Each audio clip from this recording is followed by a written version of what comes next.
Ask मुफ्ती तारिक मसूद। औरतें बाल क्यों नहीं कटवा सकती? औरतों के लिए आम हालात में बाल कटवाना जायज़ है या नहीं, जबकि इस बारे में कोई हदीस नहीं है। इस बारे में रहनुमाई फरमाएं।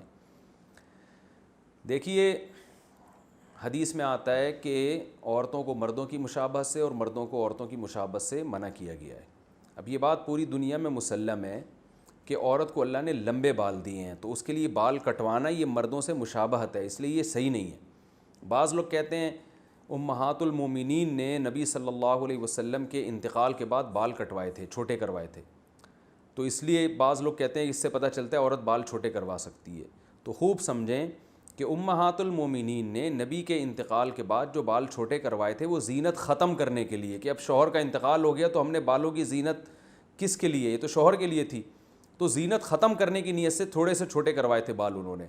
जबकि आज औरतें जो बाल छोटे करवाती हैं वो फ़ैशन के लिए, ज़ीनत पैदा करने के लिए, तो ये तग़यीर ख़ल्क़िल्लाह है, ये अल्लाह की तख्लीक़ को बदलना है कि जिस चीज़ में अल्लाह ने ज़ीनत रखी है लंबे बालों में, आप उसके ख़िलाफ़ को ज़ीनत करार दे रहे हो, तो ये अल्लाह की तख्लीक़ को बदलना है। इसलिए औरत के लिए नाजायज़ है ये कि वो ज़ीनत के लिए कि बाल छोटे करवाए। इसलिए उलमा कहते हैं कि अगर कोई इसलिए बालों के किनारे छोटे कर रही है कि इससे बाल सेहतमंद हो जाएंगे तो ये जायज़ है। तो इसलिए औरत के लिए इसलिए बाल छोटे कराना कि फ़ैशन के तौर पर, ज़ीनत के तौर पर, तो चूँकि फुसाक औरतों का शियार है, गैर मुस्लिमों का शियार है, तो ये मुसलमान औरत के लिए जायज़ नहीं है। और अगर वैसे ही छोटे करवाती है कि वो बालों की नोकें छोटे करवा रही हैं कि ताकि वो थोड़े से एक लेवल में आ जाएँ, तो ये जायज़ है।